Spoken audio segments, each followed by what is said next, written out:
ਸਤਿ ਸ੍ਰੀ ਅਕਾਲ। ਤੁਸੀਂ ਦੇਖ ਰਹੇ ਹੋ ਤਖਤ ਪੰਜਾਬ। ਮੈਂ ਤੁਹਾਡੇ ਨਾਲ ਸੁਖਵਿੰਦਰ ਸਿੰਘ। ਮੇਰੇ ਨਾਲ ਉੱਗੇ ਆਰਥਿਕ ਮਾਹਰ ਪ੍ਰੋਫੈਸਰ ਰਣਜੀਤ ਸਿੰਘ ਘੁੰਮਣ ਮੌਜੂਦ ਨੇ। ਗੱਲਬਾਤ ਦਾ ਵਿਸ਼ਾ ਰਹੇਗਾ ਰੋਜ਼ਗਾਰ ਨੂੰ ਲੈ ਕੇ। ਪੰਜਾਬ ਦੇ ਵਿੱਚ ਜਦੋਂ ਸਾਰੀਆਂ ਜਿਹੜੀਆਂ ਸਿਆਸੀ ਪਾਰਟੀਆਂ ਨੇ ਉਹ ਲੋਕਾਂ ਨੂੰ ਲਗਾਤਾਰ ਲੋਕ ਲੁਭਾਉਣੇ ਵਾਅਦੇ ਕਰ ਰਹੀਆਂ ਨੇ, ਕਿਸੇ ਨੂੰ ਰੋਜ਼ਗਾਰ ਦੇ ਲਈ ਕੋਈ ਕਹਿੰਦਾ ਕਿ ਅਸੀਂ ਮਨਰੇਗਾ ਦੇ ਵਿੱਚ ਤੁਹਾਡਾ ਦਿਨ ਵਧਾ ਦੇਵਾਂਗੇ। ਸਰਕਾਰੀ ਪੱਧਰ ਦੇ ਉੱਤੇ ਰੋਜ਼ਗਾਰ ਕਿੰਨਾ ਹੈ ਤੇ ਰੋਜ਼ਗਾਰ ਗਿਆ ਕਿੰਨਾ ਪਿਛਲੇ ਸਮਿਆਂ ਦੇ ਦੌਰਾਨ, ਜਿਹਦੇ ਕਰਕੇ ਨੌਜਵਾਨਾਂ ਨੂੰ ਵਿਦੇਸ਼ਾਂ ਵਿੱਚ ਜਾਣਾ ਪਿਆ। ਉਹਦੇ ਵਿੱਚ ਇਹ ਬਹਾਨੇ ਜਿਹੜੇ ਮਰਜ਼ੀ ਲਾਈ ਜਾਣ ਕਿ ਜੀ ਵਿੱਦਿਆ ਨਹੀਂ ਸੀ ਚੰਗੀ, ਚੱਜ ਦਾ ਪੜ੍ਹਦੇ ਨਹੀਂ ਸੀ, ਇਸੇ ਕਰਕੇ ਨਹੀਂ ਨੌਕਰੀਆਂ ਵਿੱਚ ਫਿੱਟ ਬੈਠੇ। ਮਾਂ ਪਿਓ ਕਹਿੰਦਾ ਉਹਨਾਂ ਨੇ 20-25 ਲੱਖ ਲਾ ਕੇ ਬਾਹਰ ਘੱਲਤੇ। ਪਰ ਉਹ ਨੌਜਵਾਨ ਚਾਹੁੰਦੇ ਨੇ ਕਿ ਅਸੀਂ ਪੰਜਾਬ ਵਿੱਚ ਰਹਿ ਕੇ ਨਾਲੇ ਤਾਂ ਪੰਜਾਬ ਦੇ ਵਿਕਾਸ ਨੂੰ, ਆਰਥਿਕਤਾ ਨੂੰ ਹੁਲਾਰਾ ਦਈਏ ਤੇ ਨਾਲੇ ਇੱਥੇ ਆਪਣੇ ਪਰਿਵਾਰਾਂ ਵਿੱਚ ਰਹੀਏ। ਪਰ ਸ਼ਾਇਦ ਸਿਆਸਤਦਾਨਾਂ ਨੂੰ ਇਹ ਗਵਾਰਾ ਨਹੀਂ। ਇਸ ਉੱਤੇ ਅਸੀਂ ਗੱਲਬਾਤ ਕਰਾਂਗੇ ਕਿ ਪੰਜਾਬ ਦੇ ਵਿੱਚ ਰੋਜ਼ਗਾਰ ਮਾਡਲ ਕਿੱਦਾਂ ਦਾ ਹੋਣਾ ਚਾਹੀਦਾ ਹੈ, ਸਿਆਸਤਦਾਨਾਂ ਨੇ ਕੀ ਨਹੀਂ ਕੀਤਾ ਜੋ ਕਰਨਾ ਚਾਹੀਦਾ ਸੀਗਾ, ਰੋਜ਼ਗਾਰ ਪੈਦਾ ਕਿੱਥੋਂ ਹੋ ਸਕਦਾ, ਇਹੋ ਜਿਹੇ ਸਵਾਲ ਹੋਣਗੇ। ਸਵਾਗਤ ਹੈ ਤੁਹਾਡਾ ਕੁਮਨ ਸਾਹਿਬ। ਥੈਂਕ ਯੂ ਜੀ, ਥੈਂਕ ਯੂ, ਸ਼ੁਕਰੀਆ। ਕੁਮਨ ਸਾਹਿਬ, ਸਭ ਤੋਂ ਪਹਿਲਾਂ ਮੁੱਢਲਾ ਸਵਾਲ ਇਹ ਕਿ ਪੰਜਾਬ ਦੇ ਵਿੱਚ ਬੇਰੁਜ਼ਗਾਰੀ ਦੀ ਦਰ ਆਪਾਂ ਦੇਖੀਏ ਤਾਂ ਕਿੰਨੀ ਕਾ?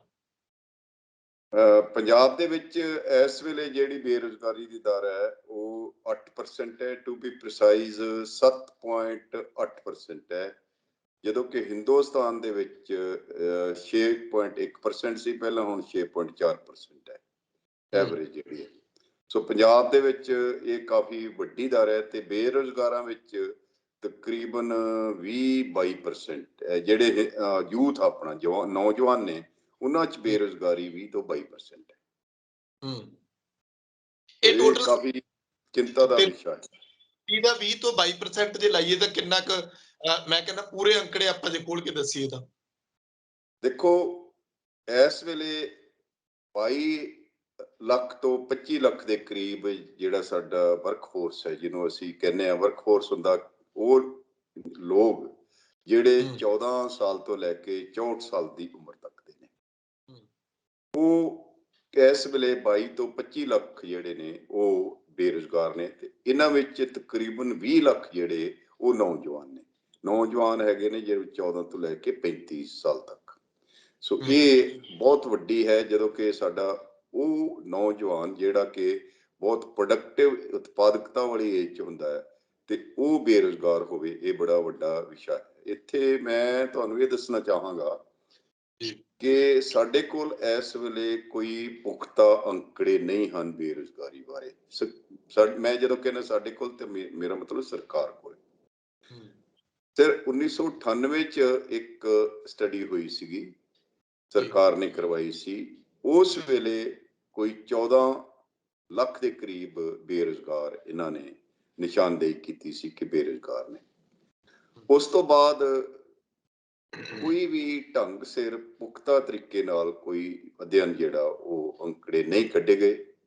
ਤੁਸੀਂ ਦੇਖ ਲਓ ਕਿ 22-23 ਸਾਲ ਹੋ ਚੱਲੇ ਨੇ। ਪਿੱਛੇ ਜੇ ਇੱਕ ਅਸੈਂਬਲੀ 'ਚ ਨੋਟ ਪੈਡ ਪੇਸ਼ ਕੀਤਾ ਗਿਆ ਸੀ, ਕੋਈ ਮੇਰੇ ਖਿਆਲ ਅਸੈਂਬਲੀ ਕੁਐਸਚਨ ਸੀ ਜਾਂ ਕਿਵੇਂ, ਉਹਦੇ ਵਿੱਚ ਮੇਰੇ ਕੋਲ ਕਾਪੀ ਵੀ ਹੈ ਉਹਦੀ। ਉਹਦੇ ਵਿੱਚ ਜਿਹੜੇ ਅੰਕੜੇ 14.19 ਲੱਖ, ਮਤਲਬ 14,19,000 ਬੇਰੁਜ਼ਗਾਰ ਇਹਨਾਂ ਨੇ ਕੀਤੇ ਸੀ। ਮੈਂ ਕਿਉਂਕਿ ਮੀਡੀਆ ਵਾਲੇ ਵੀ ਪੁੱਛਦੇ, ਮੇਰਾ ਆਪਣਾ ਵੀ ਇੰਟਰਸਟ ਹੈ ਕਿ ਮੈਂ ਜਦੋਂ ਕ੍ਰਿਕਟ ਵਿੱਚ ਵੀ ਸੀਗਾ ਪਹਿਲਾਂ, ਕਿ ਵੇਖੀਏ ਤਾਂ ਸਹੀ ਕਿ ਕਿੰਨੇ ਕੁ ਬੇਰੁਜ਼ਗਾਰ ਨੇ। ਇਹਦੇ ਦੋ ਤਰੀਕੇ ਨੇ। ਇੱਕ ਤਾਂ ਪਹਿਲਾ ਗੱਲ ਕਿ ਸਾਡੇ ਕੋਲ 2011 ਤੋਂ ਬਾਅਦ ਸੈਂਸਸ ਨਹੀਂ ਹੈਗਾ ਜੀ, ਸੋ ਸਾਨੂੰ ਇਹ ਵੀ ਨਹੀਂ ਪਤਾ, ਤੇ ਪੰਜਾਬ ਸਰਕਾਰ ਨੇ ਵੀ ਕੋਈ ਇਹਦੇ ਬਾਰੇ ਕਿਸੇ ਨੇ ਸਟੱਡੀ ਨਹੀਂ ਕਰਵਾਈ। ਸੋ ਦੂਜਾ ਤਰੀਕਾ ਇਹ ਹੈ ਕਿ ਜਿਹੜਾ ਇਸ ਵੇਲੇ ਸਾਡੀ ਵਰਕਫੋਰਸ ਹੈ, ਮਤਲਬ ਉਹ 98-99 ਲੱਖ ਦੇ ਕਰੀਬ ਜਿਹੜੀ ਵਰਕਫੋਰਸ ਮੈਂ ਪਹਿਲਾਂ ਦੱਸੇ ਨੇ, ਇੱਕ ਡੈਫੀਨੇਸ਼ਨ ਉਹਦੇ ਵਿੱਚ ਆਉਂਦੇ ਨੇ। ਤਾਂ ਜੇ ਆਪਾਂ 8% ਲਾ ਲਈਏ ਤਾਂ 8 ਲੱਖ ਤਾਂ ਸਿੱਧੇ ਇਹੀ ਹੋ ਜਾਂਦੇ ਨੇ। ਸੋ ਇੱਕ ਤਰੀਕਾ ਤਾਂ ਇਹ ਹੈ। ਦੂਜਾ ਹੈ ਕਿ ਤੁਸੀਂ ਦੇਖੋ ਕਿ ਉਹਦੇ ਵਿੱਚੋਂ ਮੇਨ ਵਰਕਰਸ ਕਿੰਨੇ ਨੇ, ਉਹਦੇ ਚੋਂ ਮਾਰਜਨਲ ਵਰਕਰ ਕਿੰਨੇ ਨੇ। ਮੇਨ ਵਰਕਰ ਹੁੰਦਾ ਜਿਹਨਾਂ ਨੂੰ 6 ਮਹੀਨੇ ਤੋਂ ਜ਼ਿਆਦਾ ਵਾਸਤੇ 6 ਮਹੀਨੇ ਤੋਂ ਲੈ ਕੇ 12 ਮਹੀਨਿਆਂ ਦੇ ਵਿਚਾਲੇ ਪਿਛਲੇ ਸਾਲ 'ਚ ਕੰਮ ਮਿਲਿਆ ਹੋਵੇ। ਉਹਨਾਂ ਨੂੰ ਕਹਿੰਦੇ ਆ ਮੇਨ ਵਰਕਰ ਤੇ ਮੁੱਖ ਮਤਲਬ ਕਿਰਤੀ। ਜਿਹੜੇ ਫਿਰ ਦੂਸਰੇ ਨੇ ਮਾਰਜਨਲ ਵਰਕਰ, ਉਹ ਦੋ ਹਿੱਸਿਆਂ 'ਚ ਵੰਡੇ ਇਹਨਾਂ ਨੇ। ਇੱਕ ਉਹ ਜਿਹਨੂੰ ਇੱਕ ਦਿਨ ਤੋਂ ਲੈ ਕੇ 90 ਦਿਨਾਂ ਦੇ ਵਿਚਕਾਰ ਰੁਜ਼ਗਾਰ ਮਿਲਦਾ ਸਾਲ 'ਚ। ਦੂਜੇ ਉਹ ਜਿਹੜਾ 91 ਦਿਨ ਤੋਂ ਲੈ ਕੇ 180 ਦਿਨ ਤੱਕ ਰੁਜ਼ਗਾਰ ਮਿਲਦਾ ਜਿਹਨਾਂ ਨੂੰ। ਸੋ ਮੈਂ ਜਿਹੜੇ ਆਪਣੇ ਲੈਵਲ ਤੇ ਅੰਕੜੇ ਕੱਢੇ, ਉਹ ਇੱਕ ਤਾਂ ਉਹ ਕੱਢੇ ਕਿ ਜਿਹੜੇ ਇਸ ਵੇਲੇ ਸਾਡੇ ਕੋਲੇ ਜਿਹੜੇ ਬੇਰੁਜ਼ਗਾਰ ਨੇ, ਉਹਦੇ ਹਿਸਾਬ ਨਾਲ ਕਿੰਨੇ ਬੰਦੇ ਨੇ, ਉਹ ਜੋੜ ਕੇ ਪਲੱਸ ਕੋਈ 6-7 ਲੱਖ ਦੇ ਕਰੀਬ ਇਹੋ ਜਿਹੇ ਨੇ ਜਿਹੜੇ ਵਰਕ ਦੀ ਭਾਲ 'ਚ ਤੇ ਕੰਮ ਕਰਨਾ ਚਾਹੁੰਦੇ ਨੇ, ਤੇ ਕੋਈ 3 ਲੱਖ ਇਹੋ ਜਿਹੇ ਨੇ ਜਿਹੜੇ ਸਾਡੇ ਸੀਮਾਂਤ ਕਿਰਤੀ ਨੇ ਜਾਂ ਮਾਰਜਨਲ ਵਰਕਰ ਨੇ, ਜਾਂ ਉਹ ਜਿਹੜੇ 1 ਦਿਨ ਤੋਂ ਲੈ ਕੇ 90 ਦਿਨਾਂ ਦੇ ਵਿਚਕਾਰ ਜਿਨ੍ਹਾਂ ਨੂੰ ਰੁਜ਼ਗਾਰ ਮਿਲਿਆ। ਇਹ 2011 ਦੇ ਸੈਂਸਸ ਦੇ ਅਨੁਸਾਰ ਹੈ। ਉਸ ਤੋਂ ਬਾਅਦ NSS ਦਾ ਡੇਟਾ ਹੈਗਾ ਥੋੜਾ ਬਹੁਤਾ, ਮਤਲਬ ਸੈਂਪਲ ਡੇਟਾ, ਪਰ ਸੈਂਸਸ 2021 ਜੇ ਰਿਜ਼ਲਟ ਨਹੀਂ ਆਏ, ਹੋਇਆ ਹੀ ਨਹੀਂ ਮੈਨੂੰ ਲੱਗਦਾ। ਸੋ ਇਸ ਕਰਕੇ ਉਹ ਸਾਰੇ ਜੇ ਜੋੜ ਮੰਨ ਲਈਏ ਕਿ ਜਿਹੜਾ 3 ਲੱਖ ਦੇ ਕਰੀਬ ਉਹ ਵਰਕਰ ਜਿਹੜੇ 1 ਦਿਨ ਤੋਂ ਲੈ ਕੇ 90 ਦਿਨਾਂ ਦੇ ਵਿਚਕਾਰ ਹੋਇਆ, ਤੇ ਇਹ ਜੋੜ ਮੇਰੇ ਹਿਸਾਬ ਨਾਲ ਇਹ 22.22 ਲੱਖ ਬਣਦਾ ਹੈ। ਮਤਲਬ 22 ਲੱਖ ਤੇ 22,000 ਦੇ ਕਰੀਬ ਵਰਕਰ ਨੇ। ਸੋ ਇਹ ਅੰਕੜੇ ਮੈਂ 2018 'ਚ ਵਰਕਆਊਟ ਕੀਤੇ ਸੀ। ਉਦੋਂ ਇੱਕ ਅੰਗਰੇਜ਼ੀ ਦੇ ਜਿਹੜਾ ਆਲਾ ਅਖਬਾਰ ਨੇ ਇਹਨੂੰ ਛਾਪਿਆ ਵੀ ਸੀਗਾ, ਤੇ ਥੋੜਾ ਬਹੁਤਾ ਅਸੈਂਬਲੀ 'ਚ ਵੀ ਇਹਦੀ ਗੱਲਬਾਤ ਹੋਈ। ਪਰ ਉਸ ਤੋਂ ਬਾਅਦ ਘਰ ਘਰ ਰੁਜ਼ਗਾਰ ਵੀ ਜਦੋਂ ਗੱਲ ਹੁੰਦੀ ਹੈ, ਤੇ ਉਸ ਵੇਲੇ ਦੀ ਸਰਕਾਰ ਕੋਲੇ ਕੋਈ ਅਜਿਹਾ ਅਧਿਐਨ ਨਹੀਂ ਸੀ ਜਿਹੜਾ ਇਹ ਕਹਿ ਸਕਦਾ ਕਿ ਭਾਈ ਕਿੰਨੇ ਬੇਰੁਜ਼ਗਾਰ ਨੇ, ਉਹਨਾਂ ਚੋਂ ਕਿੰਨੇ ਅਨਪੜ੍ਹ ਨੇ, ਕਿੰਨੇ ਘੱਟ ਪੜ੍ਹੇ ਨੇ, ਕਿੰਨੇ ਵੱਧ ਪੜ੍ਹੇ ਨੇ, ਕਿੰਨੇ ਟੈਕਨੀਕਲੀ ਨੇ, ਜਾਂ ਉਹਨਾਂ ਦੀ ਐਸਪੀਰੇਸ਼ਨਸ ਕੀ ਨੇ, ਕਿਸ ਕਿਸਮ ਦਾ ਰੁਜ਼ਗਾਰ ਭਾਲਦੇ ਨੇ। ਉਹ ਕੋਈ ਅਧਿਐਨ ਨਾ ਹੋਣ ਕਰਕੇ ਸਰਕਾਰ ਨੇ ਕਾਹਲੀ ਵਿੱਚ ਘਰ ਘਰ ਰੁਜ਼ਗਾਰ ਦਾ, ਕਿਉਂਕਿ ਮੈਨੀਫੈਸਟੋ 'ਚ ਸੀ, ਤੇ ਇਹ ਉਹਦੇ ਵਿੱਚ ਕਈ ਕੁਛ ਜਿਹੜਾ ਉਹ ਇਹਨਾਂ ਨੇ ਕੋਸ਼ਿਸ਼ ਕੀਤੀ ਅੰਕੜੇ ਵਧਾ ਚੜਾ ਕੇ ਦੱਸਣ ਦੀ। ਪਰ ਮੈਂ ਇਹ ਕਹਿ ਸਕਦਾ ਕਿ ਇਸ ਵੇਲੇ ਵੀ 22 ਤੋਂ 25 ਲੱਖ ਦੇ ਕਰੀਬ ਬੇਰੁਜ਼ਗਾਰ ਪੰਜਾਬ 'ਚ ਹੈਗੇ ਨੇ।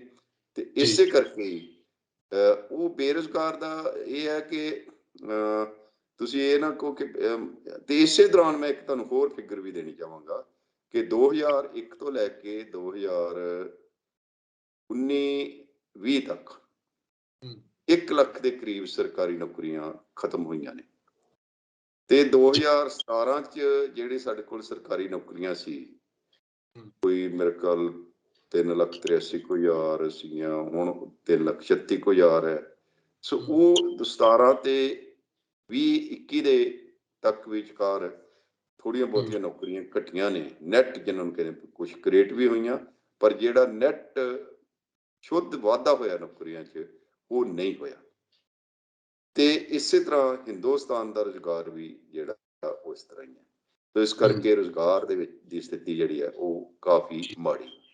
ਜੀ ਬਿਲਕੁਲ। ਮੈਂ ਘੁੰਮਣ ਸਾਹਿਬ ਅਕਸਰ ਸਵਾਲ ਕਰਦਾ ਹੁੰਨਾ, ਮੇਰੇ ਖਿਆਲ 'ਚ ਤੁਹਾਡੇ ਨਾਲ ਵੀ ਇੱਕ ਵਾਰੀ ਕੀਤਾ ਹੋਣਾ, ਕਿ ਸਰਕਾਰਾਂ ਦੇ ਕੋਲੇ ਸਾਰੇ ਅੰਕੜੇ ਹੁੰਦੇ ਕਿ ਕਿਹੜੇ ਘਰ ਦੇ ਵਿੱਚ ਕਿੰਨੀ ਵੋਟ ਹੈ, ਬੱਚਿਆਂ ਨੇ ਕਦੋਂ ਜਵਾਨ ਹੋ ਜਾਣਾ, ਕਦੋਂ ਇਹਨਾਂ ਨੇ 18-18 ਸਾਲ ਦੇ ਹੋਣਾ, ਤੇ ਇਹਨਾਂ ਦੀ ਵੋਟ ਅੱਗੇ ਸਾਨੂੰ ਕਿਸ ਤਰ੍ਹਾਂ ਮਿਲਣੀ ਹੈ, ਇਹ ਸਾਰਾ ਕੁਝ ਹੁੰਦਾ। ਪਰ ਸਰਕਾਰਾਂ ਇਸ ਗੱਲ ਦਾ, ਸਿਆਸਤਦਾਨ ਕੋਈ ਵੀ ਅੰਕੜਾ ਨਹੀਂ ਰੱਖਦਾ ਕਿ ਇਹਨਾਂ ਦੇ ਵਿੱਚ ਬੇਰੁਜ਼ਗਾਰੀ ਜਿਹੜੀ ਹੈ ਉਹ ਕਿੱਦਾਂ ਦੂਰ ਕੀਤੀ ਜਾ ਸਕਦੀ ਹੈ ਅੱਗੇ ਜਾ ਕੇ, ਜਦੋਂ ਵੱਡੇ ਹੋਣਗੇ ਇਹਨਾਂ ਨੇ ਆਪਣੇ ਪਰਿਵਾਰ ਸਾਹਮਣੇ। ਵੱਡੀ ਗੱਲ ਇਹ ਹੈ ਕਿ ਇਹ ਸਾਰੇ ਸਿਆਸਤਦਾਨ ਇੱਕੋ ਰੱਟ ਲਾਉਂਦੇ ਨੇ ਕਿ ਸਾਰਿਆਂ ਨੂੰ ਸਰਕਾਰੀ ਨੌਕਰੀ ਨਹੀਂ ਦਿੱਤੀ ਜਾ ਸਕਦੀ। ਰੁਜ਼ਗਾਰ ਅਸੀਂ ਪੈਦਾ ਕਰਾਂਗੇ। ਰੁਜ਼ਗਾਰ ਪੰਜਾਬ ਦੇ ਵਿੱਚ ਰੁਜ਼ਗਾਰ ਦਾ ਮਾਡਲ ਤੁਸੀਂ ਕਿੱਦਾਂ ਮੰਨਦੇ ਹੋ? ਕੀ ਮਤਲਬ ਘੱਟੋ ਘੱਟ ਇੱਕ ਤਾਂ ਉਹ ਹੁੰਦਾ ਕਿ ਜਿਹੜੀ ਆਰਥਿਕ ਸ਼ੋਸ਼ਣ ਨਾ ਹੋਵੇ, ਘੱਟੋ ਘੱਟ ਇੰਨਾ ਕੁ ਤਾਂ ਮਹੀਨੇਵਾਰ ਤਨਖਾਹ ਮਿਲੇ ਕਿ ਉਹ ਅੱਜ ਦੇ ਸਮੇਂ ਦੇ ਵਿੱਚ ਉਹਨੂੰ ਅੱਗੇ ਆਪਣੇ ਪਰਿਵਾਰ ਨੂੰ ਅੱਗੇ ਵਧਾ ਸਕਣ, ਜਾਂ ਚੰਗੀ ਸਿੱਖਿਆ ਗ੍ਰਹਿਣ ਕਰ ਸਕਣ, ਚੰਗੀ ਸਿਹਤ ਰੱਖ ਸਕਣ, ਬਜਾਏ ਇਸਦੇ ਕਿ ਇਹ ਕਹਿੰਦੇ ਕਿ ਸਰਕਾਰੀ ਰੁਜ਼ਗਾਰ ਨਹੀਂ ਅਸੀਂ ਬਹੁਤਾ ਦੇ ਸਕਦੇ, ਪ੍ਰਾਈਵੇਟ ਖੇਤਰ ਵਿੱਚ ਰੁਜ਼ਗਾਰ ਵਧਾਵਾਂਗੇ। ਦੇਖੋ, ਗੱਲ ਏਦਾਂ ਹੈ ਕਿ ਜਦੋਂ ਇਹ ਅੰਕੜੇ ਦਿੱਤੇ ਜਾਂਦੇ ਨੇ ਤਾਂ ਇਹਦੇ ਵਿੱਚ ਇੱਕ ਹੋਰ ਗੱਲ ਧਿਆਨ ਰੱਖਣ ਯੋਗ ਹੈ ਕਿ ਰੁਜ਼ਗਾਰ ਦਾ ਮਤਲਬ ਸਿਰਫ ਸਰਕਾਰੀ ਰੁਜ਼ਗਾਰ ਹੀ ਨਹੀਂ।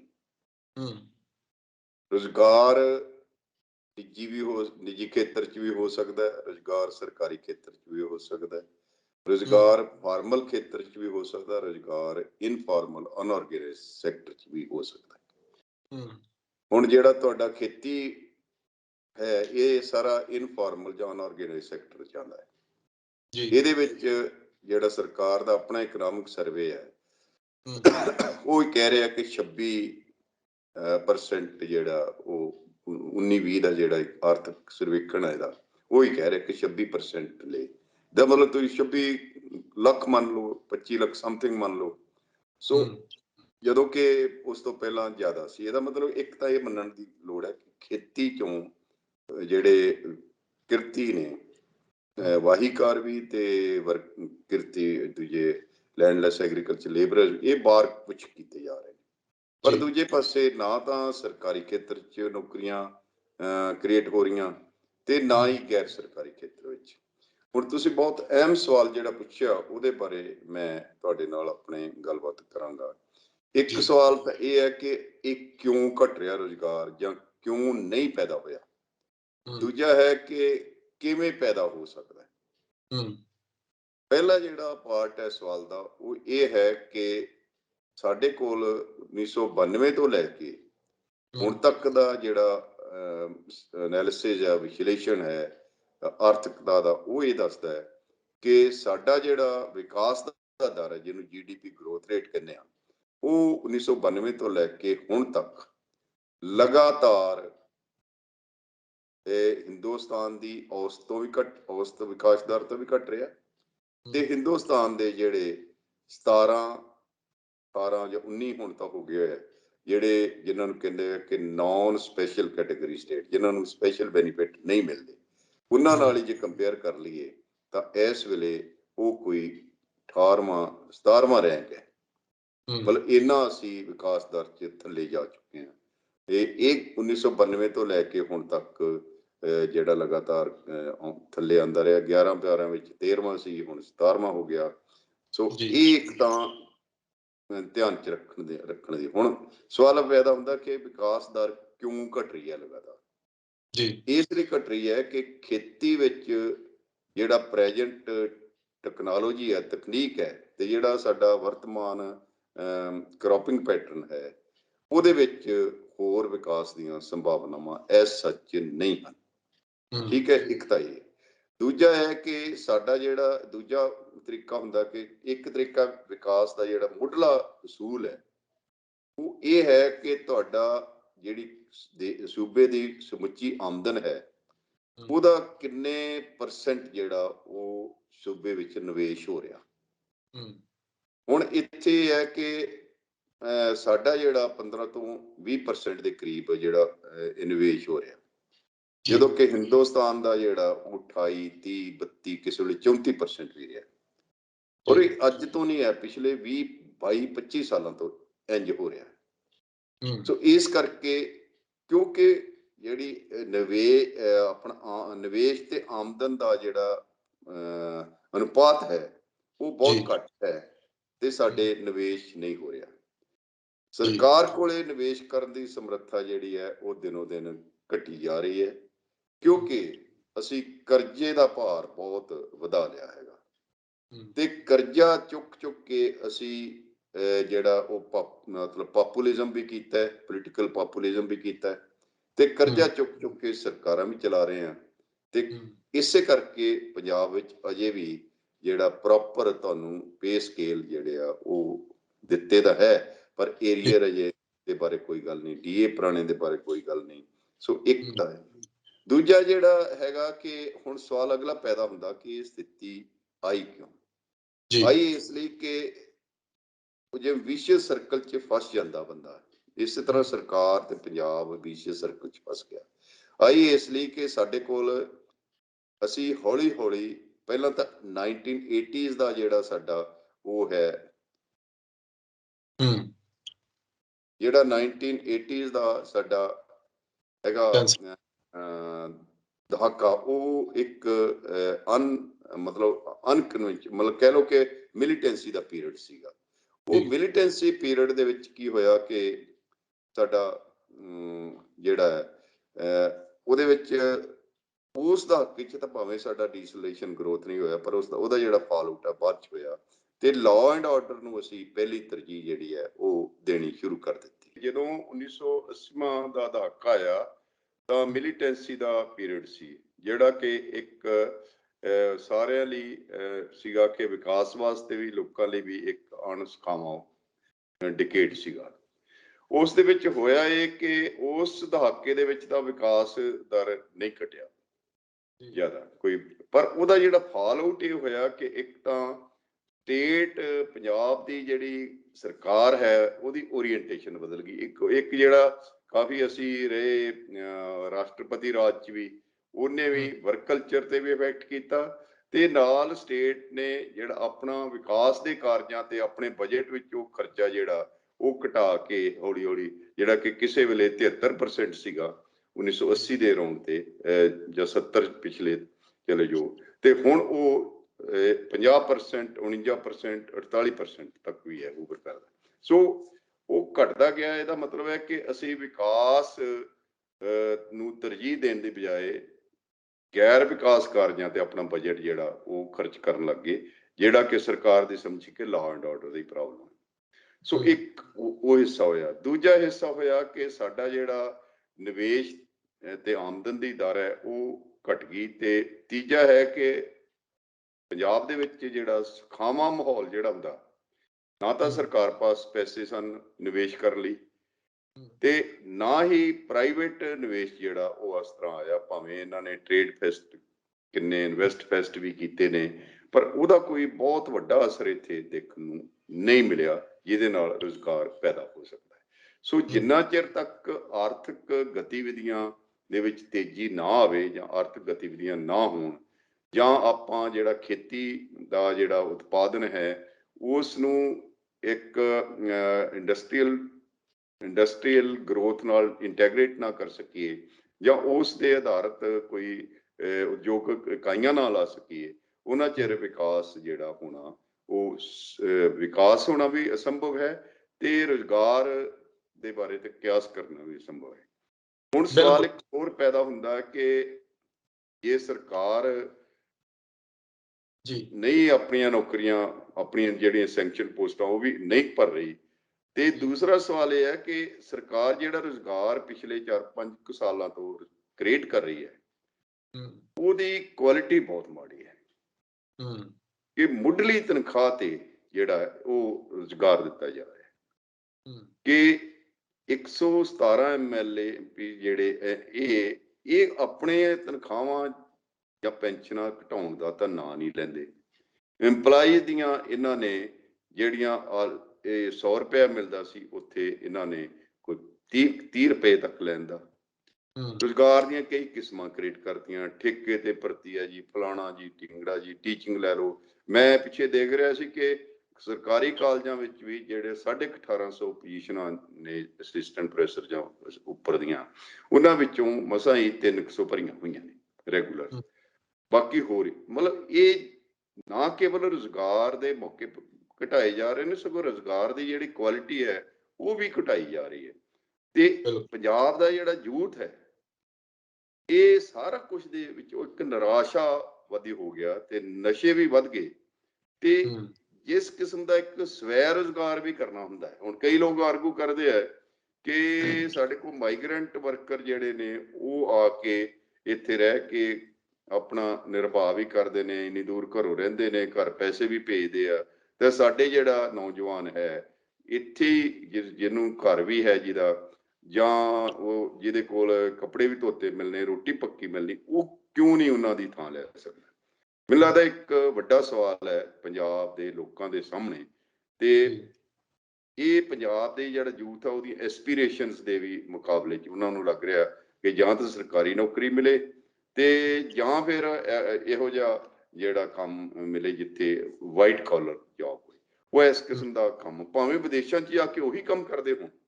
ਬਿਲਕੁਲ ਬਿਲਕੁਲ। ਹਾਂ, ਸੋ ਇਹਦੇ ਮੈਂ ਨਹੀਂ, ਇਹ ਕੋਈ ਦੋਸ਼ ਨਹੀਂ ਦੇ ਰਿਹਾ ਉਹਨਾਂ ਨੂੰ, ਮੈਂ ਇਹ ਕਹਿ ਰਿਹਾ ਕਿ ਸਾਡਾ ਜਿਹੜਾ ਪੰਜਾਬ ਦਾ ਨੌਜਵਾਨ ਯੂਥ ਹੈ ਉਹ ਉਸ ਤਰ੍ਹਾਂ ਦਾ ਕੰਮ ਜਿਹੜਾ ਨਹੀਂ ਕਰ ਰਿਹਾ ਜਿਹੜਾ ਕਿ ਸਾਡਾ ਮਾਈਗ੍ਰੈਂਟ ਵਰਕਰ ਕਰ ਰਿਹਾ। ਤੇ ਇਹ ਸਾਡਾ ਜਿਹੜਾ ਪੰਜਾਬੀ ਯੂਥ ਵੀ ਬਾਹਰ ਜਾ ਰਿਹਾ, ਉੱਥੇ ਜਾ ਕੇ ਫਸਟ ਰਾਉਂਡ 'ਚ ਉਹੀ ਕੰਮ ਕਰ ਰਹੇ ਨੇ ਜਿੱਥੇ ਜਿਹੜੇ ਉੱਥੋਂ ਦੇ ਸੈਟਲਡ ਵਸਨੀਕ ਲੋਕ ਨਹੀਂ ਕਰਨਾ ਚਾਹੁੰਦੇ। ਇਹ ਮਾਈਗ੍ਰੇਸ਼ਨ ਦਾ ਇੱਕ ਲਾਅ ਵੀ ਹੈ। ਪਰ ਜੇ ਇੱਥੇ ਜਿਹਨੂੰ ਰੂਰਲ ਨਾਨ ਫਾਰਮ ਸੈਕਟਰ ਜਿਹਨੂੰ ਅੰਨ ਕਹਿੰਦੇ, ਪੇਂਡੂ ਗੈਰ ਖੇਤੀ ਖੇਤਰ ਦੇ ਵਿੱਚ ਵਿਕਾਸ ਕੀਤਾ ਜਾਂਦਾ, ਜਦੋਂ ਕਿ ਸਾਡਾ ਜਿਹੜਾ ਗ੍ਰੀਨ ਰੈਵੋਲੂਸ਼ਨ ਸੀ, ਚੜ੍ਹਤ ਸੀਗਾ, ਤੇ ਅਸੀਂ ਉਸ ਨੂੰ ਉਦਯੋਗਿਕ ਪਾਸੇ ਵਿਕਾਸ ਵਾਲੇ ਪਾਸੇ ਲੈ ਜਾਂਦੇ, ਤੇ ਇਹ ਹੋ ਸਕਦਾ ਸਾਡਾ ਯੂਥ ਜਿਹੜਾ ਉਹ ਉਹਦੇ ਵਿੱਚ ਸਵੈ ਰੁਜ਼ਗਾਰ ਵਿੱਚ ਆ ਜਾਂਦਾ, ਤੇ ਇੱਥੇ ਕਾਫੀ ਜਿਹੜਾ ਯੂਥ ਹੈ ਉਹ ਰਹਿ ਜਾਂਦਾ। ਜਿਸ ਕਿਸਮ ਨਾਲ ਹੁਣ 35-40 ਲੱਖ ਰੁਪਇਆ ਖਰਚ ਕੇ ਲੋਕ ਬਾਹਰ ਜਾ ਰਹੇ ਨੇ, ਬੱਚਿਆਂ ਨੂੰ ਭੇਜ ਰਹੇ ਨੇ, ਉਹ ਸ਼ਾਇਦ ਨਾ ਹੁੰਦਾ, ਜਾਂ ਥੋੜੇ ਸਕੇਲ ਤੇ ਹੁੰਦਾ। ਹੁਣ ਤਾਂ ਬਹੁਤ ਵੱਡੇ ਸਕੇਲ ਤੇ ਜਿਹੜਾ ਹੋ ਰਿਹਾ। ਸੋ ਇਹ ਸਾਰਾ ਕੁਛ ਕੁੱਲ ਮਿਲਾ ਕੇ ਮੈਂ ਸਮਝਦਾ ਕਿ ਪੰਜਾਬ ਦੇ ਜਿਹੜੇ ਲੋਕ, ਪੰਜਾਬ ਦਾ ਜਿਹੜਾ ਅਕੈਡਮੀਆ, ਬੁੱਧੀਜੀਵੀ ਵਰਗ, ਪੰਜਾਬ ਦੇ ਜਿਹੜੇ ਬਿਊਰੋਕਰੈਟਸ, ਪਾਲਿਸੀ ਮੇਕਰਸ ਤੇ ਅਬਾਵਾਲ 86 ਪਾਰਟੀਆਂ ਤੇ 86 ਲੀਡਰ, ਇਹ ਸਾਰੇ ਹੀ ਜ਼ਿੰਮੇਵਾਰ ਨੇ। ਮੈਂ ਆਪਣੇ ਆਪ ਨੂੰ ਵੀ ਉਹਦੇ ਚੋਂ ਮੁਕਤ ਨਹੀਂ ਕਰਦਾ, ਕਿਉਂਕਿ ਮੈਨੂੰ ਲੱਗਦਾ ਕਿ ਜਿਸ ਕਿਸਮ ਦਾ ਰੋਲ ਇੱਕ ਲੋਕ ਰਾਏ ਬਣਾ ਕੇ ਇੱਕ social pressure group, social movements ਇਸ ਤੇ ਖੜੀਆਂ ਹੋਣੀਆਂ ਚਾਹੀਦੀਆਂ ਸੀ, ਅਸੀਂ ਉਹ ਕਰਨ ਦੀ ਬਜਾਏ ਅਸੀਂ ਨਿਗਾਰ ਆਉਣ ਦਿੱਤਾ। ਆਉਣ ਇਨ ਦਾ ਸੈਂਸ ਕਿ ਅਸੀਂ ਸੋਚਿਆ ਨਹੀਂ ਕਿ ਯਾਰ ਕੀ ਹੋਇਆ 92 ਤੋਂ 30 ਸਾਲਾਂ ਤੱਕ ਸਾਡਾ ਜਿਹੜਾ ਗਰੋਥ ਰੇਟ ਲਗਾਤਾਰ ਕਿਉਂ ਘਟ ਰਿਹਾ, ਚਲ 5 ਸਾਲ 7 ਸਾਲ ਹੋ ਗਏ, ਪਿਕਅਪ ਕਿਉਂ ਨਹੀਂ ਕਰਿਆ, ਇਹ ਅਸੀਂ ਸੋਚਿਆ ਨਹੀਂ। ਇੱਥੇ ਰੁਜ਼ਗਾਰ ਦੇ ਮੌਕੇ ਕਿਉਂ ਨਹੀਂ ਪੈਦਾ ਹੁੰਦੇ, ਇਹ ਅਸੀਂ ਸੋਚਿਆ ਨਹੀਂ। ਅਸੀਂ ਆਪਣੇ ਇੰਡੀਵਿਜੂਅਲ ਹੱਲ ਜਿਹੜੇ ਉਹ ਲੱਭਣੇ ਸ਼ੁਰੂ ਕਰ ਦਿੱਤੇ ਕਿ ਠੀਕ ਆ ਭਾਈ, ਅੱਧਾ ਕਿੱਲਾ ਵੇਚ ਲਓ, ਕਿੱਲਾ ਵੇਚ ਲਓ, ਏਜੰਟ ਕੋਲ ਦੇ ਰਾਹੀਂ 20-22 ਲੱਖ ਰੁਪਏ ਖਰਚ ਕਰਕੇ ਚਲੇ ਜਾਓ, 2-3 ਸਾਲ ਉੱਥੇ ਪੜ੍ਹਾਈ, ਜਿਹੜੇ ਸਾਡੇ ਯੂਥ ਪੜ੍ਹਨ ਜਾ ਰਿਹਾ ਉਹ ਬੇਸਿਕਲੀ ਉੱਥੇ ਨੌਕਰੀਆਂ ਵਾਸਤੇ ਜਾ ਰਿਹਾ, ਤੇ ਉੱਥੇ ਵੀ ਕੋਈ ਪੈਸੇ ਦਰਖਤਾਂ ਨਾਲ ਨਹੀਂ ਲੱਗੇ ਹੋਏ। ਉੱਥੇ ਵੀ ਯੂਥ ਜਿਹੜਾ ਉਹ ਬੜੀਆਂ ਬਹੁਤ ਮੁਸ਼ਕਲਾਂ ਉਹਨਾਂ ਨੂੰ ਸਾਹਮਣਾ ਕਰਨੀਆਂ ਪੈ ਰਹੀਆਂ, ਕਈ ਕਿਸਮ ਦੀਆਂ ਮੁਸ਼ਕਲਾਂ ਜਿਹੜੀਆਂ ਕਿ ਸ਼ਾਇਦ ਬਿਆਨ ਵੀ ਨਹੀਂ ਕੀਤੀਆਂ ਜਾ ਸਕਦੀਆਂ। ਸੋ ਮੈਨੂੰ ਲੱਗਦਾ ਕਿ ਇਹ ਸਾਰੇ ਪ੍ਰੋਸੈਸ ਦੇ ਵਿੱਚ ਸਭ ਤੋਂ ਜੇ ਵੱਧ ਜ਼ਿੰਮੇਵਾਰ ਨੇ ਤਾਂ ਪਿਛਲੇ 30 ਸਾਲਾਂ 'ਚ ਜਿਹੜੀਆਂ ਪੰਜਾਬ 'ਚ ਰਾਜ ਕਰਦਾ ਪਾਰਟੀਆਂ, ਪੋਲੀਟੀਕਲ ਲੀਡਰਸ਼ਿਪ ਹੈ, ਉਹ ਇਸ ਲਈ ਸਭ ਤੋਂ ਵੱਧ ਜ਼ਿੰਮੇਵਾਰ ਹੈ। ਹੁਣ ਇੱਕ ਤੱਥ ਮੈਂ ਤੁਹਾਡੇ ਸਾਹਮਣੇ ਹੋਰ ਲਿਆਉਣਾ ਚਾਹਾਂਗਾ ਜੀ। 1984-85 'ਚ ਸਾਡਾ ਜਿਹੜਾ ਬਜਟ ਹੈ ਉਹ ਸਰਪਲਸ ਬਜਟ ਜਾਂ ਵਾਧੇ ਦਾ ਬਜਟ ਉਹਨੂੰ ਕਹਿੰਦੇ ਸੀ, ਤੇ ਉਸ ਤੋਂ ਬਾਅਦ ਕੋਈ ਸਾਲ ਨਹੀਂ ਹੈ ਜਦੋਂ ਬਜਟ ਘਾਟਾ ਵਧਿਆ ਨਾ ਹੋਵੇ। ਮੈਨੂੰ ਕੋਈ ਇਤਰਾਜ਼ ਨਹੀਂ, ਬਜਟ ਘਾਟਾ ਵੱਧ ਵੀ ਜਾਵੇ, ਫਿਸਕਲ ਡੈਫਿਸਿਟ ਜਿਹਨੂੰ ਵਿੱਤੀ ਘਾਟਾ ਵੱਧ ਜੇ, ਪਰ ਉਹ ਜੇ ਕਰਜ਼ਾ ਲੈ ਕੇ ਜਾਂ ਕਿਸ ਤਰ੍ਹਾਂ ਅਸੀਂ ਨਿਵੇਸ਼ ਵਾਲੇ ਪਾਸੇ ਲਾਉਂਦੇ, ਵਿਕਾਸ ਵਾਲੇ ਪਾਸੇ ਲਾਉਂਦੇ, ਤਾਂ ਸ਼ਾਇਦ ਮੈਨੂੰ ਕੋਈ ਇਤਰਾਜ਼ ਨਹੀਂ। ਪਰ ਉਹ ਤਾਂ ਅਸੀਂ ਜਿਹੜਾ ਸੰਗਤ ਦਰਸ਼ਨ ਤੇ ਡਿਸਕ੍ਰਿਸ਼ਨਰੀ ਤੇ ਜਾਂ ਪਿੰਡਾਂ ਦੀਆਂ ਗਲੀਆਂ ਨਾਲੀਆਂ ਤੇ ਜਿਹੜਾ ਪੈਸਾ ਗਲੀਆਂ ਨਾਲੀਆਂ 'ਚ ਹੀ ਰੁੜ ਗਿਆ, ਤੇ ਜਾਂ ਫਿਰ ਮੁਫਤਖੋਰੀ 'ਚ ਜਾਂ ਸਬਸਿਡੀਆਂ ਤੇ, ਜਾਂ ਹੋਰ ਅੱਜ ਦੀ ਡੇਟ 'ਚ ਵੀ ਅਮੀਰਾਂ ਨੂੰ ਬਹੁਤ ਸਬਸਿਡੀਆਂ ਜਾ ਰਹੀਆਂ ਨੇ। ਤੁਸੀਂ ਜਿਹੜਾ ਮੈਂ ਵਰਕਆਊਟ ਕੀਤਾ ਜਿਹਦੇ ਬਾਰੇ ਮੈਂ ਤੁਹਾਡਾ ਖਾਸ ਧਿਆਨ ਦਿਵਾਉਣਾ ਚਾਹਾਂਗਾ, ਸਟੇਟ ਫਾਈਨਾਂਸ ਕਮਿਸ਼ਨ ਦੇ ਵਿੱਚ ਮੈਨੂੰ ਉਹ ਇਨਵਾਈਟ ਕਰ ਲੈਂਦੇ ਸੀ ਸਪੈਸ਼ਲ ਇਨਵਾਈਟੀ ਦੇ ਤੌਰ ਤੇ ਵੀ, ਜਿਹੜਾ ਵਰਕਆਊਟ ਕੀਤਾ ਮੋਟਾ ਜਿਹਾ ਉਹਨਾਂ ਅਫੀਸ਼ੀਅਲੀ ਉਹਨਾਂ ਨੇ ਕਰੋ, ਉਹ ਜਿਹੜਾ ਮੈਂ ਕੀਤਾ ਉਹਦੇ ਵਿੱਚ ਹੋਰ ਬਿਨਾਂ ਕੋਈ ਹੋਰ ਟੈਕਸ ਲਾਉਣ ਦੇ 5-6 ਮੱਦਾਂ ਨੇ, ਜਿੱਥੋਂ 20-22-25 ਹਜ਼ਾਰ ਕਰੋੜ ਰੁਪਈਆ ਸਾਲਾਨਾ ਹੋਰ ਸਰਕਾਰੀ ਖਜ਼ਾਨੇ 'ਚ ਆ ਸਕਦਾ ਹੈ ਜੀ। ਉਹ ਇਸ ਤਰ੍ਹਾਂ ਆ ਸਕਦਾ ਹੈ ਕਿ ਇੱਕ ਤਾਂ ਤੁਹਾਡੇ ਕੋਲੇ ਰੇਤਾ ਬਜਰੀ ਹੈ, ਇੱਕ ਟਰਾਂਸਪੋਰਟ ਹੈ, ਕੇਬਲ ਹੈ, ਇੱਕ GST 'ਚ ਕਪਲਾ ਹੈ, ਇੱਕ ਐਕਸਾਈਜ਼ 'ਚ ਕਪਲਾ ਹੈ, ਫਿਰ ਤੁਹਾਡੇ ਸਟੈਂਪ ਡਿਊਟੀ ਤੇ ਰਜਿਸਟ੍ਰੇਸ਼ਨ 'ਚ ਕਪਲੇ ਨੇ, ਫਿਰ ਤੁਹਾਡੀ ਜਿੰਨੀਆਂ ਸੋਸ਼ਲ ਵੈਲਫੇਅਰ ਸਕੀਮਸ ਨੇ ਉਹਨਾਂ 'ਚ ਪਿਲਫਰੇਜ ਹੇਰਾਫੇਰੀ ਬਹੁਤ ਹੈ। ਸੋ ਇਹ ਸਾਰਾ ਲਾਭ ਇਹ ਨਹੀਂ ਕਿ ਮੈਂ ਹਵਾ 'ਚ ਗੱਲ ਕਰ ਰਿਹਾ, I'm not giving any political statement, ਉਹ ਇਹ ਹੈ ਕਿ ਵਰਕਆਊਟ ਕੀਤਾ ਐਕਸਪਰਟਸ ਜਿਹੜੇ ਉਸ ਏਰੀਏ ਦੇ, ਉਹਨਾਂ ਨਾਲ ਗੱਲਬਾਤ ਕਰਕੇ ਅੰਕੜੇ ਦੇਖ ਕੇ, ਤਾਂ ਇਹ ਕੋਈ 20,000 ਤੋਂ 22,000 ਕਰੋੜ ਰੁਪਈਆ ਸਾਲਾਨਾ ਸਰਕਾਰੀ ਖਜ਼ਾਨੇ 'ਚ ਬਿਨਾਂ ਟੈਕਸ ਲਾਉਣ ਤੋਂ ਆ ਸਕਦਾ ਸੀ। ਜੇ ਆਪਾਂ ਥੋੜਾ ਜਿਹਾ ਟੈਕਸ ਵੀ ਠੀਕ ਕਰ ਲਈਏ ਸਿਸਟਮ ਤੇ ਉਗਰਾਹੀ, ਤਾਂ ਇਹ ਕੋਈ 30,000 ਕਰੋੜ ਰੁਪਈਆ ਸੀ। ਤੁਸੀਂ ਇੱਕ ਵਾਰੀ ਸੋਚ ਕੇ ਦੇਖੋ ਕਿ ਤੁਹਾਡਾ ਜਿਹੜਾ 80-90 ਹਜ਼ਾਰ ਦਾ ਰੈਵਨਿਊ ਹੈ, ਉਹ 1.25 ਕਰੋੜ ਤੇ 1 ਕਰੋੜ 15 ਲੱਖ ਤੇ ਚਲੇ ਜਾਂਦਾ, ਉਹਦੇ ਚੋਂ ਤੁਸੀਂ ਦੋ ਕੰਮ ਕਰ ਸਕਦੇ ਹੋ। ਕਰਜ਼ਾ ਮੋੜਨ ਲਈ ਵੀ ਰਾਸ਼ੀ ਰੱਖ ਸਕਦੇ ਹੋ, ਜਿਹੜਾ ਕਿ ਹੁਣ ਤੁਹਾਡਾ 22-23% ਜਿਹੜਾ ਵਿਆਜ ਹੀ ਜਾ ਰਿਹਾ ਤੁਹਾਡੇ ਰੈਵਨਿਊ ਦਾ। ਉਹ ਕਰਜ਼ਾ ਮੋੜਨ ਦਾ ਇੱਕ ਮੈਪ ਦਾ ਰੋਡ ਮੈਪ ਤਿਆਰ ਕਰ ਸਕਦੇ ਹੋ। ਫਿਰ ਤੁਸੀਂ ਆਪਣੀਆਂ ਐਜੂਕੇਸ਼ਨ ਤੇ ਹੈਲਥ, ਸਕੂਲ ਤੋਂ ਲੈ ਕੇ ਯੂਨੀਵਰਸਿਟੀਆਂ ਤੱਕ ਉਹਨਾਂ ਦੀ ਠੀਕ ਤਰ੍ਹਾਂ ਨਾਲ ਦੇਖਭਾਲ ਕਰ ਸਕਦੇ ਹੋ, ਠੀਕ ਤਰ੍ਹਾਂ ਨਾਲ ਵਿਕਾਸ ਕਰ ਸਕਦੇ ਹੋ, ਤੇ ਨਾਲ ਹੀ ਆਪਣੇ ਵਿਕਾਸ ਕਾਰਜਾਂ ਤੇ ਵੀ ਕੰਮ ਕਰ ਸਕਦੇ ਹੋ, ਤੇ ਵਿਕਾਸ ਕਾਰਜਾਂ 'ਚ ਪੈਸਾ ਲਾ ਸਕਦੇ ਹੋ। ਤੇ ਜੇ ਇਹ ਹੋਏਗਾ ਤਾਂ ਪ੍ਰਾਈਵੇਟ ਨਿਵੇਸ਼ ਵੀ ਆਏਗਾ ਇੱਥੇ। ਤੇ ਇਹ ਜਿੰਨਾ ਚਿਰ ਨਹੀਂ ਹੁੰਦਾ, ਇਹ ਇਸ ਵੇਲੇ ਜਿਹੜਾ ਇਲੈਕਸ਼ਨ ਦਾ ਦੌਰ ਚੱਲ ਰਿਹਾ, ਮੈਨੀਫੈਸਟੋ, ਮੈਂ ਪਿਛਲੇ ਮੈਨੀਫੈਸਟੋ ਵੀ ਦੇਖੇ ਕੱਲ ਹੀ ਅਜੇ ਕੁਝ ਦਿਨ ਪਹਿਲਾਂ ਵੀ, ਕਿ 2012 ਦੀਆਂ ਇਲੈਕਸ਼ਨਾਂ ਤੋਂ ਖਾਸ ਕਰਕੇ 17 ਚ ਵੀ ਤੇ ਹੁਣ ਵੀ ਕੋਈ ਰੁਜ਼ਗਾਰ ਪੈਦਾ ਕਰਨ ਦੀ ਗੱਲ ਨਹੀਂ ਕਰ ਰਿਹਾ, ਕੋਈ ਰੋਡ ਮੈਪ ਨਹੀਂ ਦੇ ਰਿਹਾ, ਜੇ ਕਿਸੇ ਨੇ ਕੀਤੀ ਵੀ ਹੋਊ ਤੇ ਕੋਈ ਰੋਡ ਮੈਪ ਨਹੀਂ ਦੇ ਰਿਹਾ ਜੀ। ਕੋਈ ਇਹ ਨਹੀਂ ਦੱਸ ਰਿਹਾ ਕਿ ਅਸੀਂ ਕਰਜ਼ਾ ਕਿਵੇਂ ਲਾਉਣਾ, ਸਗੋਂ ਇਹ ਦੱਸ ਰਿਹਾ ਕਿ ਅਸੀਂ ਤੁਹਾਨੂੰ ਇੰਨੇ ਯੂਨਿਟ ਬਿਜਲੀ ਫ੍ਰੀ ਦੇ ਦਾਂਗੇ, ਅਸੀਂ ਤੁਹਾਨੂੰ ਬੱਸ ਕਿਰਾਇਆ ਮਾਫ ਕਰ ਦਾਂਗੇ, ਅਸੀਂ 18 ਸਾਲ ਤੋਂ ਉੱਪਰ ਵਾਲੀਆਂ ਔਰਤਾਂ ਨੂੰ 1000 ਰੁਪਇਆ ਮਹੀਨਾ ਦਿਆ ਕਰਾਂਗੇ। ਮਤਲਬ ਇਸ ਕਿਸਮ ਦਾ ਸਾਰਾ ਕੁਝ ਜਿਹੜਾ, ਇਹ ਕਿਸੇ ਪਾਸੇ ਵਿਕਾਸ ਦੀ ਗੱਲ ਨਹੀਂ ਹੋ ਰਹੀ, ਕਿਸੇ ਪਾਸੇ ਰੁਜ਼ਗਾਰ ਦੀ ਗੱਲ ਨਹੀਂ ਹੋ ਰਹੀ। ਵਿਕਾਸ ਤੋਂ ਬਿਨਾਂ ਰੁਜ਼ਗਾਰ ਨਹੀਂ ਹੋ ਸਕਦਾ, ਰੁਜ਼ਗਾਰ ਤੋਂ ਬਿਨਾਂ ਵਿਕਾਸ ਨਹੀਂ ਹੋ ਸਕਦਾ। ਤੇ ਇਹ ਇੱਕ ਹੋਰ ਵੀ ਦੇਖਣ ਚ ਆਇਆ ਜੀ, ਜਿਹੜਾ ਕਿ ਔਨ ਰਿਕਾਰਡ ਤਾਂ ਨਹੀਂ ਹੈ, ਪਰ ਪਰਸੈਪਸ਼ਨ ਤੇ ਆਬਜ਼ਰਵੇਸ਼ਨਸ ਇਹ ਕਹਿ ਰਹੀਆਂ ਨੇ ਕਿ ਸਾਡਾ ਸਿਆਸਤਦਾਨ ਰੈਵਨਿਊ ਜਨਰੇਟ ਹੋਣ ਤੋਂ ਪਹਿਲਾਂ ਹੀ ਜਿਹੜਾ ਪ੍ਰਾਈਵੇਟ ਇਨਵੈਸਟਮੈਂਟ ਇੱਕ ਇਸ ਤਰ੍ਹਾਂ ਦਾ ਪਰਸੈਪਸ਼ਨ ਪੰਜਾਬ ਬਾਰੇ ਬਣਾਇਆ ਜਾ ਰਿਹਾ ਜਾਂ ਬਣ ਗਿਆ ਕਿ ਭਾਈ ਇੱਥੇ ਤਾਂ ਕੰਮ ਸ਼ੁਰੂ ਹੋਣ ਤੋਂ ਪਹਿਲਾਂ ਹੀ ਹਿੱਸਾ ਮੰਗਣ ਲੱਗ ਜਾਂਦੇ ਨੇ। ਉਹ ਜਿਹੜਾ ਮੈਂ ਨਹੀਂ ਕਹਿੰਦਾ ਕਿ ਠੀਕ ਹੈ ਜਾਂ ਗਲਤ ਹੈ, ਅਸਲ 'ਚ ਹੈ ਕਿ ਨਹੀਂ ਹੈ, ਪਰ ਇਹ ਪਰਸੈਪਸ਼ਨ ਬਣਨਾ ਹੀ ਆਪਣੇ ਆਪ 'ਚ ਬਹੁਤ ਖਤਰਨਾਕ ਹੈ। ਤੇ ਨਿਵੇਸ਼ ਕਿਉਂ ਆਊਗਾ? ਕਰਨਾ ਤੇ ਇਹ ਚਾਹੀਦਾ ਸੀ ਅਸੀਂ ਭਾਈ ਆਪਣੀ ਸਟੇਟ ਦਾ ਅਕਸ਼ ਜਿਹੜਾ ਉਹ ਵਧੀਆ ਬਣਾਉਂਦੇ, ਤੇ ਤਾਂ ਕਿ ਇੱਥੇ ਨਿਵੇਸ਼ ਆ ਸਕੇ। ਤੇ ਜੇ ਥੋੜਾ ਬਹੁਤਾ ਇਹਨਾਂ ਨੇ ਹਿੱਸਾ ਵੀ ਲੈਣਾ ਤੇ ਰੈਵਨਿਊ ਤਾਂ ਜਨਰੇਟ ਹੋ ਲੈਣ ਦਿਓ, ਪਹਿਲਾਂ ਆਮਦਨ ਤਾਂ ਸ਼ੁਰੂ ਹੋਵੇ ਨਾ, ਫਿਰ ਹਿੱਸਾ ਵੀ ਮਾੜਾ ਮੋਟਾ ਲੈ ਲਿਓ। ਵੈਸੇ ਤਾਂ ਉਹ ਵੀ ਗਲਤ ਹੈ, ਕਿਉਂ ਲਓ ਬਈ? ਤੁਸੀਂ ਜਿਹੜਾ ਕੰਸਟੀਟਿਊਸ਼ਨਲ ਜ਼ਿੰਮੇਵਾਰੀ ਨਿਭਾਉਣ ਲਈ ਆਏ ਹੋ, ਤੁਸੀਂ ਤਨਖਾਹਾਂ ਲੈਂਦੇ ਹੋ, ਤੁਸੀਂ ਪੈਨਸ਼ਨਾਂ ਲੈਂਦੇ ਹੋ, ਉਸ ਤੋਂ ਬਾਅਦ ਤੁਸੀਂ ਭੱਤੇ ਲੈਂਦੇ ਹੋ, ਤੇ ਤੁਹਾਨੂੰ ਹੋਰ ਕੀ ਲੋੜ ਹੈ?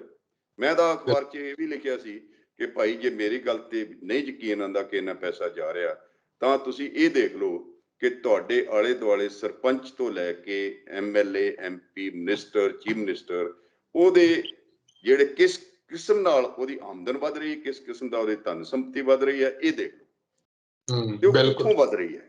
ਉਹ ਕਿੱਥੋਂ ਵੱਧ ਰਹੀ? ਉਹ ਆਪਣੀ ਤਨਖਾਹ ਜਾਂ ਭੱਤਿਆਂ 'ਚੋਂ ਨਹੀਂ ਵਧਾ ਸਕਦੇ। ਠੀਕ ਹੈ, ਇਹਦਾ ਮਤਲਬ ਇਹ ਹੈ ਕਿ ਇਹ ਸਾਰਾ ਕੁਝ ਹੋ ਰਿਹਾ ਤੇ ਬਾਣੀ ਦੇ ਵੀ ਉਲਟ ਹੈ ਕਿ ਪਾਪਾਂ ਬਾਝੋਂ ਹੋਇਆ ਨਾ ਹੀ ਮੋਇਆ ਸੰਗ ਨਾ ਜਾਈ। ਬਿਲਕੁਲ ਠੀਕ ਹੈ। ਸੋ ਐਕਚੁਅਲੀ ਹੋਇਆ ਇਹ ਹੈ ਕਿ ਲੋਕ ਆਪਣਾ ਇੰਡੀਵਿਜੂਅਲ ਰਸਤਾ ਲੱਭਣ ਲੱਗ ਗਏ, ਜਾਂ ਲੋਕ ਆਪਣੇ ਕੁਝ ਜਿਹੜਾ ਥੋੜੇ ਬਹੁਤੇ ਫਾਇਦੇ ਲੈਣ ਦੇ ਚੱਕਰ 'ਚ ਜਾਂ ਮੁਫਤ ਰਿਆਇਤਾਂ ਲੈਣ ਦੇ ਚੱਕਰ 'ਚ, ਤੇ ਬਿਊਰੋਕ੍ਰੇਸੀ ਜਿਹੜੀ ਹੈ ਉਹ ਜਾਂ ਤਾਂ ਉਦਾਸੀਨ ਹੋ ਗਈ ਤੇ ਜਾਂ ਉਹਨਾਂ ਦੇ ਨਾਲ ਰਲ ਗਈ, ਤੇ ਉਹ ਜਿਹੜੇ ਲੋਕ ਨੇ ਉਹ ਆਪਣਾ ਵਿਕਾਸ ਕਰਦੇ ਨੇ, ਪੰਜਾਬ ਦਾ ਵਿਕਾਸ ਨਹੀਂ, ਆਪਣੇ ਲਈ ਰੁਜ਼ਗਾਰ ਪੈਦਾ ਕਰ ਰਹੇ ਨੇ, ਲੋਕਾਂ ਲਈ ਨਹੀਂ ਕਰ ਰਹੇ। ਇਹ ਸਾਰਾ ਸਿਲਸਿਲਾ ਜਿਹੜਾ ਇਹ ਬਹੁਤ ਖਤਰਨਾਕ ਰੁਝਾਨ ਹੈ। ਤੇ ਮੈਂ ਇਹ ਕਹਿਣਾ ਚਾਹਾਂਗਾ ਤੁਹਾਡੇ ਮਾਧਿਅਮ ਰਾਹੀਂ ਕਿ ਜਿਹੜੀ ਅਨਰੈਸਟ ਹੈ, ਅਸੰਤੁਸ਼ਟੀ ਹੈ ਤੇ ਗਰੀਬੀ ਹੈ, ਇਹ ਪ੍ਰੋਸਪੈਰਿਟੀ ਨੂੰ ਹਰ ਵੇਲੇ ਖਤਰਾ ਹੈ। ਤੇ ਜਿਹੜੇ ਲੋਕ ਪ੍ਰੋਸਪਰ ਨੇ ਉਹ ਇਹ ਨਾ ਸਮਝਣ ਕਿ ਇਹਨਾਂ ਨਾਲ ਕੋਈ ਫਰਕ ਨਹੀਂ ਪੈਂਦਾ। ਬਹੁਤ ਅਸੰਤੁਸ਼ਟੀ ਹੈ, ਯੂਥ ਬੜਾ ਅਸੰਤੁਸ਼ਟ ਹੈ, ਯੂਥ ਨਿਰਾਸ਼ਾਵਾਦੀ ਹੈ। ਸੋ ਮੈਨੂੰ ਲੱਗਦਾ ਕਿ ਅੱਜ ਵੀ ਵੇਲਾ ਹੈ, ਮੈਂ ਇਹ ਨਹੀਂ ਕਹਿ ਰਿਹਾ ਕਿ ਪੰਜਾਬ ਮੁੜ ਪੈਰਾਂ ਤੇ ਨਹੀਂ ਹੋ ਸਕਦਾ, ਮੁੜ ਮੈਂ ਇੱਕ ਲਿਖਿਆ ਰੀਸਰੈਕਟ ਕਰਨ ਦੀ ਲੋੜ ਹੈ, ਬੜਾ ਸਖਤ ਵਰਡ ਹੈ ਰੀਸਰੈਕਟ ਕਰਨ ਦਾ, ਕਿ ਮਰਨ ਕਿਨਾਰਿਆ ਭਾਈ ਇਹਨੂੰ ਮੁੜ ਸੁਰਜੀਤ ਕਰੋ। ਪੰਜਾਬ ਸੱਚਮੁੱਚ ਹੀ ਪਿਛਲੇ 30 ਸਾਲਾਂ 'ਚ ਮਰਨ ਕਿਨਾਰੇ ਵੱਲ ਵੱਧ ਰਿਹਾ ਤੇ ਇਸ ਨੂੰ ਬਚਾਉਣ ਦੀ ਲੋੜ ਹੈ। ਤੇ ਪੰਜਾਬ ਦੇ ਲੋਕਾਂ ਨੂੰ ਕੋਈ ਸੋਸ਼ਲ ਮੂਵਮੈਂਟਸ ਖੜੀਆਂ ਕਰਕੇ, ਲੋਕਾਂ ਤੇ ਪ੍ਰੈਸ਼ਰ ਬਣਾ ਕੇ, ਤੇ ਨਾਲ ਆਪ ਜ਼ਿੰਮੇਵਾਰ ਹੋ ਕੇ, ਇਮਾਨਦਾਰ ਹੋ ਕੇ ਪੋਲੀਟੀਕਲ ਪਾਰਟੀਆਂ ਨੂੰ ਜਿਹੜਾ ਉਹ ਜ਼ਿੰਮੇਵਾਰ ਬਣਾਉਣਾ ਪਏਗਾ, ਜਾਂ ਪੋਲੀਟੀਕਲ ਪਾਰਟੀਆਂ ਨੂੰ, ਅਤੇ ਨਾਲ ਹੀ ਇਹਦੇ ਜਾਂ ਨਹੀਂ, ਮੈਂ ਕਹਿੰਦਾ ਕਿ ਪੋਲੀਟੀਕਲ ਪਾਰਟੀਆਂ ਦੀ ਲੀਡਰਸ਼ਿਪ ਵੀ ਠੀਕ ਹੋਵੇ ਤੇ ਰੱਬ ਨੂੰ ਸਮੱਤ ਬਖਸ਼ੇ ਕਿ ਭਾਈ ਜੇ ਪੰਜਾਬ ਦਾ ਵਿਕਾਸ ਨਾ ਹੋਇਆ ਤੇ ਤੁਹਾਡਾ ਵਿਕਾਸ ਵੀ ਖਤਰੇ 'ਚ ਹੈ। ਸੋ ਇਸ ਕਰਕੇ ਮੈਨੂੰ ਲੱਗਦਾ ਕਿ ਇਹ ਸਾਰਾ ਕੁਝ ਉਸ ਸੰਦਰਭ 'ਚ ਦੇਖਣ ਦੀ ਲੋੜ ਹੈ। ਇਹ ਇੱਕ ਦੂਜੇ ਨਾਲ ਜੁੜੀ ਹੋਈ ਗੱਲ ਹੈ ਸਾਰੀ।